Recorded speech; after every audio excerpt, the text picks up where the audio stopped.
В рамках курса «Читаем на татарском» продолжаем знакомить вас с классикой на татарском языке. Этот текст вместе с нами можете читать на сайте azatlyk.org/ada.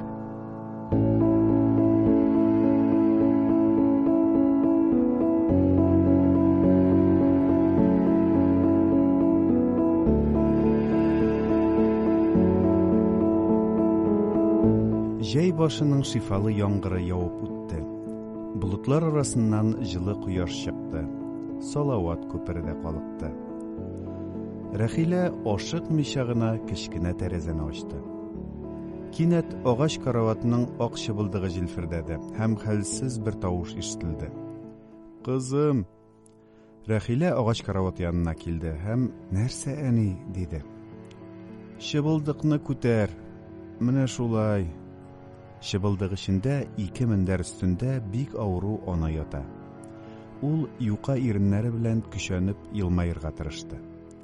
Менә Алланың рәхмәтле яңгыры диде һәм аның авыру күкрәгеннән сәламәт вакытындагы тавышы чыкты. Ана күптәннән каты авыру. Бу урыннан башка тормаячагын ул инде яхшы белә. Ләкин тыныч җан белән үлемне көткән бу авыру анада соңгы сулышыннан аерылу минутын кичектерү теләге бик көчле. Ул улын көтә. Бердән-бер улының фронттан кайтуын, менә шул ишектән елмаеп керүен, әни дип дәшүен күрергә тели иде. Ананың күңеленә шик киләме? Сугыш кырында кемнәрнеңдер газиз уллары, сөйгән ирләре, кадерле якыннары калуын ул белә. Ләкин аның күңелендә шик юк иде. Ул исән кайтачак. Андагы бу ышаныч якыннарына да күчкән иде. Кызы Рәхиләнең дә күңеле тыныч иде.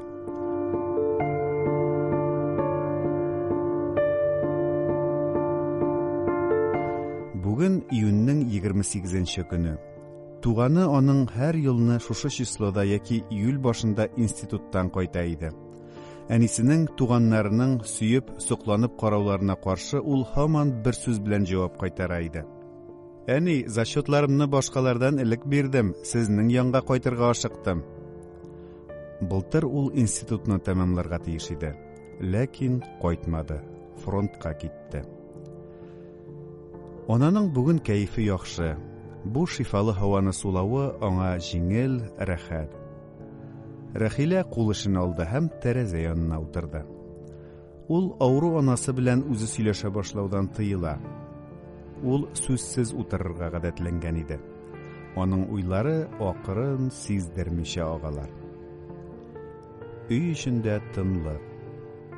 Ачык тәрәзәдән батыр шаулап зур кара корт керде. Өй эче 1 минутка аның көчле бызылдавы белән тулды. Ләкин кортка урын тар. Өй эчен бер әйләнде дә кире ачык иркен һавага чыгып очты. Өйдә янә тынлык урнашты. Ниһаять ана кызым диде. Нәрсә әни? Хәсәнемнең соңгы хаты килгәнгә күпме булды инде? Рәхилә аз гына уйланды.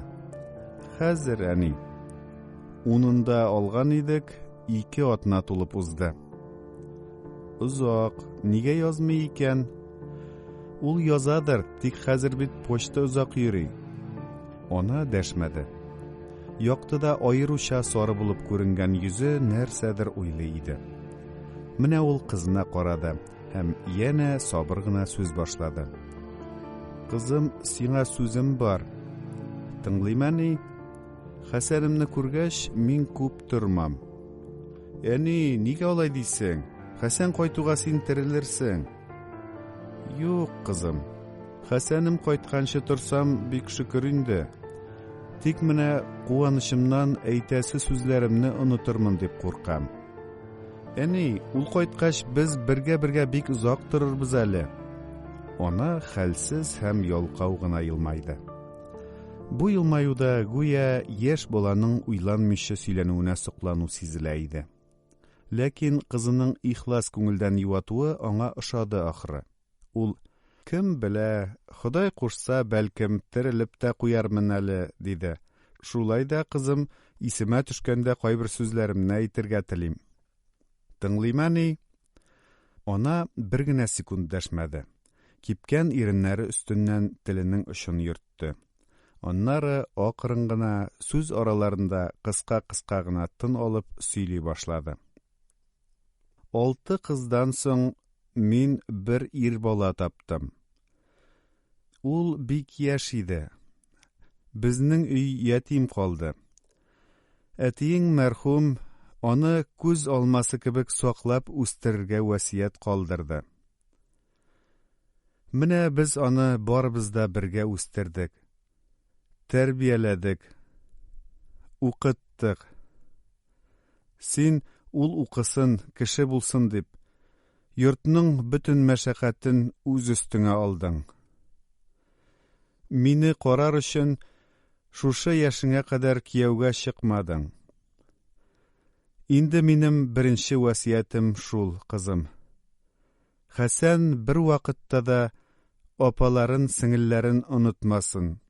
Аларны якын итсен. Хәсән туганнарын оныта торган кеше түгел әни. Ул турыда тыныч бул. Үзең беләсең, ул безнең өчен үлеп тора бит. Әйе, Хәсәнем әтисе мәрхүмгә охшаган. Әтиең мәрхүм бик ипле, бик йомшак күңелле кеше иде. Бер вакытта да бер кемгә дә авыр сүз әйтмәде.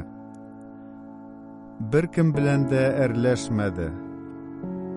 Мәрхүм бик сабыр хылыклы иде, шыдам кеше иде. Хәсәнем әле исән сау кайтыр, эшли башлар.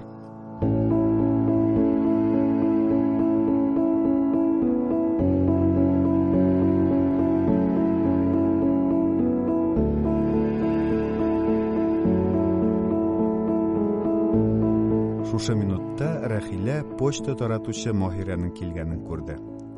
Әнисенең нәрсә сөйләгәнен онытты. Урыннан торды һәм ашыга-ашыга ишеккә таба юнәлде. Гадәттә сипкелле Маһирә кычкырып исәнләшә һәм "Менә Хәмидә апа, улыңның үз кулыннан алдым" дип хатны ананың күкрәгенә куя иде. Бүген Маһирә Рәхиләне күрде дә: "Әһә, Рәхилә апа, күңеле сизеп көтеп торган икән" дип кычкырып куйды.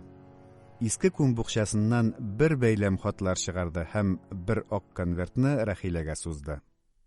Язган кул һич таныш түгел һәм конверт бик юка иде. Ләкин шик юк, конверт аның исеменә иде. Ул ниндидер бер шомлы шикләнү белән ашыгып конвертны ачты. Конверт эченнән урталай бүкләнгән кечкенә саргылт кәгазь чыкты. Аның сул почмагында штамп иде. Рәхилә бик тизлек белән генә кәгазьне укый башлады. Нчы танковый полк штабы шушының белән сезгә хәбәр итә. Танк йөртүче сержант Хәсән Гыйлметдин улы Ишаев 1942 елның 5 июнендә ватаныбыз өчен немец фашистларга каршы каты сугышта батырларча һәлак булды. Күмелгән урыны Курский өлкәсе, Рельский районы, Кастровка авылы янында, туганнар каберендә.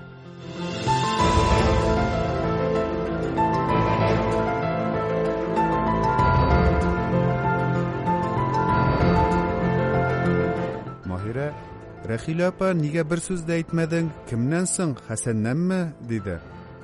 Рәхилә гүя Маһирәгә түгел, һавага дәшкән кебек бары "Әйе" диде. Ул кемнәндер кача кебек иде. Маһирәнең "Я, нәрсәләр язгансың, тукта әле" диюеннән котылыр өчен тиз генә өй алдына кереп югалды. Өйгә, ана янына керү аның өчен шундый шомлы, шундый авыр, газаплы иде. Ничектер кинәт күз аллары караңгыланган кебек булды. Ләкин ул бер нәрсә дә уйлый алмый иде. Кызының кергәнен көтеп яткан ана тиз итеп: "Кем бар иде анда?" дип сорады. "Мәрфуга, иләк сорап кергән." Ни өчен Рәхилә булай дип җавап бирде, ул һич бер вакытта да әйтә алмас. Әнисен алдау уе аның башына һич килгәне юк иде. Ана исә хуҗа булып: "Үткән бер алуларында йыртып керткәннәр иде. Әйтеп бирергә иде", диде. Рәхилә дәшмәде. Әнисенең бу ялганны чынга алуы аны бер минутка ниндидер һәлакәттән коткарган кебек булды. Ләкин ул үзен һаман ялангач хәлдәге кеше сыман тоя. Ул иң гади сорауларга җавап бирергә тырыша. Хәсән үлгәнме? Әйе, үлгән. Хәсән инде кайтмасмы? Юк, кайтмас. Чынмы бу? Чынмы бу? Кызым, син мине тыңлыйсыңмы? Рәхилә күзләрен йомды. Әйе, әни.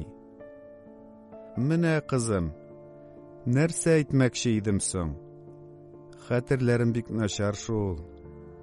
Әйе, менә Алла буйрса кайтыр, эшкә керер. Укуын бетергәннән соң аның беренче тапкыр гына бит әле. Яшь, тәҗрибәсез. Кешенең төрлесе, яхшысы, яманы була. Шуңа күрә, кызым, әйтәсем килә, эшендә гадел булсын. Һәм ана ашыкмыйча гына улның эштә, тормышта ничек булырга, үзен ничек тотарга тиешлеген сөйли. Рәхилә исә селкенергә куркып тора. Күзләрен ачарга көче җитми. Менә Хәсән аның сул кулында. Юк, Хәсән үзе монда шикелле. Рәхиләнең бер секундка күзләре алдына бик ачык булып туганы Хәсән килде. Гүя ул шушы ак конвертны тотып ишектән керде. Рәхиләнең колагына аяк тавышы, ишекнең ачылганы ишетелгән кебек булды. Туганы ни өчендер яланбаш, ләкин үзгәрмәгән.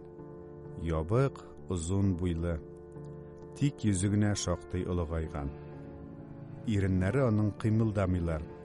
Ул нәрсәдер әйтә шикелле, тик тавышы ишетелми. Һәм менә кулындагы ак конвертны әнисенә суза. Рәхилә куркып күзләрен ачты.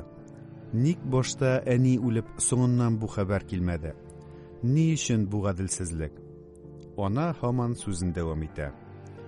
Инде миннән соң, кызым, аның белән син каласың. Син аны карап үстердең. Үзең аның белән бергә үстең. Сез бик дус идегез. Хәтереңдәме, ул Рәхилә апай дип артыңнан йөри иде. Инде, кызым, сиңа васиятем шул. Бер вакытта да аның белән араң бозылмасын. Син улы була бел. Минем урынга калсаң, ана бул. Бер вакытта да ярдәмеңнән, акыллы киңәшеңнән ташлама. Ул бик яшь бит әле. Син инде аңардан күзләреңне алма. Кызым, ник дәшмисең? Рәхилә әнисенә таба атлады. Кинәт ул үзендә шундый хәлсезлек тойды. Тезләре акрын гына сыгыла кебек. Менә хәзер әнисенең аяклары өстенә ава. Ах, әни, ди. Ләкин яшьләренә була, һәм сүзсез генә елый. Елый да елый. Ах, аңа үзе һәм әнисе шундый кызганыч. Алар шундый бәхетсезләр, шундый ялгыз. Юк, Рәхилә аумады. Ул турайды, тирән тигез генә сулады, тыныч кына «Ярый, әни», диде. Һәм ана үз нәүбәтендә кызына ихтирам тулы күзләре белән карап, «Рәхмәт, кызым, мин сиңа ышанам», диде. Алар арасында тынлык урнашты. Рәхилә бу сүз бүленүдән файдаланып чыгарга ашыкты. Ул ананың Хәсән турында яңадан сөйли башлавыннан котылырга, аз гына вакыт ялгыз булырга кирәк икәнен аңлый иде. Урамга чыкканда ул апасы Хәлимә белән бәрелеште. Аның алдында апасы Хәлимә басып тора иде. Син нәрсә, берәр нәрсә ишетеп килдеңме? Маһирә хат бар диде. Я, син хатны укыгач бик үзгәргәнсең.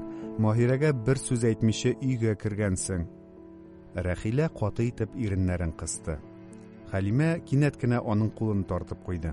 Я, әллә миннән дә яшерер идегезме? Акрын, синнән бер кем дә яшермәй. Нигә әйтмисең соң? Хат кемнән? Хат фронттан. Хәсәннәнме? Апа, сабыр бул. Хәсән үлгән. Хәлимә шак ишетелерлек итеп, үлгән? Диде һәм кинәт әче кычкырып, бөтен гәүдәсе белән ишеккә таба ташланды. Әнием! Әнием! Рәхилә дивар кебек Хәлимәнең алдына басты. Кулы белән каты итеп иңбашыннан тотты һәм көч белән җиргә таба иде. Тукта, нишлисең син? Бер кайгы җитмәгәнме сиңа? Бер юлы ике кайгы булсын дисеңме? Аз гына уйлыйсыңмы син? Әйтүең белән үтерер идең бит. Белмисеңмени, ул ишектән күзләрен алмыйча аны көтә. Юк, әни моны белергә тиеш түгел. Ишетәсеңме? Хәлимә Рәхиләгә буйсынды. Ул хәлсезләнде. Башын кулларына куйды. Үксеп еларга кереште. Апа, җитәр дим, ишетәсеңме, җитәр дим. Хәлимә тыела алмый. Елавы һаман көчәя. Апа, бәгърем, бар, кайт. Хәлимә суларга һава җитмәгәндәй башын күтәрә. Хәсән туганым, син кайда? Ди һәм янә елый башлый. Рәхилә Хәлимәнең чәчләреннән сыйпый. Апа, бәгърем, чыдыйк, бик авыр булса да чыдыйк. Бер безнең башка гына төшкән хәсрәт түгел бу. Апа, бәгърем, тыңла мине. Бар, кайт, балаларың белән бул. Аларны сөй, тынычлан. Хәлимә буйсынып атлый. Хәлсез башын Рәхиләнең иңбашына сала. Елавыннан туктый. Рәхилә Хәлимәне тынычландырыр өчен, ләкин үз-үзенә әйткәндәй, сугыш бу, ди. Хәлимәне капкадан озату белән Рәхилә өйгә, әнисе янына ашыга. Өйдә тынлык. Өйдә җан иясе юк шикелле. Тик ачык тәрәзәләрнең ак пәрдәләре генә салмак җилфердәшә. Рәхилә әкрен генә агач карават янына килә һәм әнисенә карый. Ана йоклый. Ялгыз калган сабый бала шулай иркә, йомшак һаваның назлап сөюеннән йоклап китә. Әйе, авыру ана бала тынычлыгы белән йоклый. Саргайган, кипкән кечкенә йөзендә аның әйтерсең уйларын, газапларын ниндидер сихерле кул сыпырып алган. Тыныч гамсезлек. Рәхилә аяк очы белән генә басып, кире өйдән тышка чыга. Ишек алдының түренә уза. Яшел чирәмгә утыра. Гаҗәп, Рәхиләнең елыйсы килми. Бәлки кайчанда булса бер елар, һич шиксез елар. Ә хәзер юк, бик тырышса да елый алмас иде. Яшьләре кипте һәм күңелендә тыныч бушлык урнашты. Әмма моңсу бушлык төбендә кайдадыр бик тирәндә сызлый торган бер төер ята. Рәхимсез ачу нәфрәт төере бу. Һич шик юк. Рәхилә менә шушы минутта дошманны үз кулы белән рәхәтләнеп буар иде. Буар иде һәм җиңелә йөри. Сугыш бит бу. Үлем өчен түгел, тормыш өчен сугыш.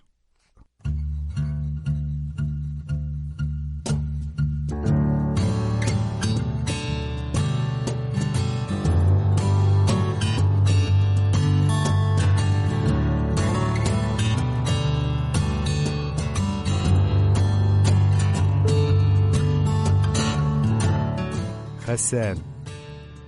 Әйе, Рәхилә аны карап үстергән иде.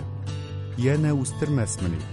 Әгәр үз баласы булмаса, апаларының, сеңелләренең балаларын карап үстерер. Бер Хәсән урынына 10 Хәсән үстерер. Юк, бу минутта кайгысы бик зур булса да, Рәхилә елый алмый. Кулы туйган җир, аркасыннан сөйгән кояш, күзләренә караган чәчәкләр тыныч булырга кушалар. Сүзсез, бары үзләренең шушында аның янында булулары белән юаталар. Чыннан да Рәхилә салкын, тыныч. Тик шигәсендә аның әле үзе күреп өлгермәгән 2 бөртек шал чәче елтырый.